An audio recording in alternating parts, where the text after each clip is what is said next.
ஒரு மனுஷனுடைய வாழ்க்கையில கர்த்தர் ஒருவனை உருவாக்கி அவர் பயன்படுத்த போதுமானவராய் இருக்கிறார். ஹல்லேலூயா. ஆனா நம்ம எத்தனை பேர் அவருடைய கரத்துல நம்மளை விட்டு கொடுக்க ஆயத்தமா இருக்கிறோம்? இயேசுவை கூட பாருங்க. இயேசு எத்தனை வருடம் அந்த பூமியில இருந்தார்? 33.5 வருடம்னு சொல்லி நம்ம வேதத்துல வாசிக்கிறோம். ஆனா இயேசு எத்தனை வருடங்கள் கிரியை செஞ்சிருக்கிறார்னு பாருங்க. 3 வருஷம் தான் கிரியை செஞ்சிருக்கிறார். அப்ப 30 வருடங்கள் அவர் என்ன செஞ்சாரு? யோசிச்சு பாருங்க. பிதா அவரை கொண்டு செய்ய சித்தங்களுக்கு நேராக அவரை உருவாக்குற வரைக்கும் அமைதியா இருந்தார், உருவாக்கப்பட்டு கொண்டிருந்தார்.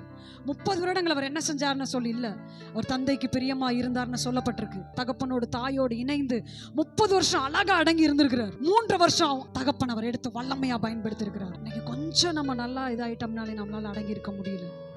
அன்பு தேவஜனமே, எந்த ஒரு மனுஷன் எந்த ஒரு மனுஷி தேவனுடைய கரத்துக்குள்ள அடங்கி இருக்கிறாங்களோ அவங்களதான் அவர் பயன்படுத்த முடியும், அவங்களதான் அவர் உருவாக்க முடியும். நம்ம யோசேப்பை குறிச்சு கூட பாருங்களேன். ஆண்டவர் தான் அவனுக்கு சொப்பனத்துல காண்பித்தார். பெரிய தன்னுடைய சகோதரர்கள் முன்பாக நல்லா உயர்ந்திருக்கிற மாதிரி காண்பித்தார்ல. அப்பயும் அவருக்கு அவ்வளவு பாடுகள் வந்தது. ஆண்டவர் தானே காண்பிச்சார் அந்த சொப்பனம்லாம். தன்னுடைய அரிக்கட்டை நிமிர்ந்து இருக்கிறதாகவும் தன்னுடைய சகோதரர்கள் எல்லாம் அவரை பணிகிறதாகவும் ஆண்டவர் தான் காண்பிச்சார். அந்த சொப்பனத்தை அவர் அழகா சொன்னார். ஆனா சொப்பனம் கொடுத்த உடனே அது நிறைவேறிடுச்சா?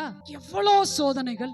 எந்த சகோதரர்களை பத்தி அவங்க எல்லாம் தாழ்ந்து இருக்கிறதாவும் இவர் உயர்ந்திருக்கிறதாவும் சொப்பனம் வந்துச்சோ அதுக்கு ஆப்போசிட்டா வாழ்க்கையில நடந்துச்சு. தரிசனங்களை நாம் பெற்றுக்கொண்டால் மட்டும் போதாது. ஆண்டவருடைய வார்த்தை எனக்கு அவ்வளோ, ஆண்டவர் எனக்கு எவ்வளவு தூரமா பேசியிருக்கிறாரு, எவ்வளவு தீர்க்க தரிசனம் இருக்கு தெரியுமா? இருக்கிறதுனால பிரயோஜனமே இல்லை. என்னைக்கு அந்த தரிசனங்கள்லாம் நிறைவேறதுக்கு உங்களை நீங்க விட்டு கொடுக்குறீங்களோ, ஆண்டவர் உங்களை உருவாக்குறதுக்கு யார் அவருடைய கரத்துல விட்டு கொடுக்குறாங்களோ அவங்க வாழ்க்கையில தான் அந்த தரிசனங்கள் தாமதம் என்று நிறைவேறும். இல்லைன்னா அது நிறைவேறதுக்கு அந்த மனுஷன் உருவாகிற வரைக்கும் டைம் எடுக்கும். ஆமென். யோசேப்புடைய வாழ்க்கையில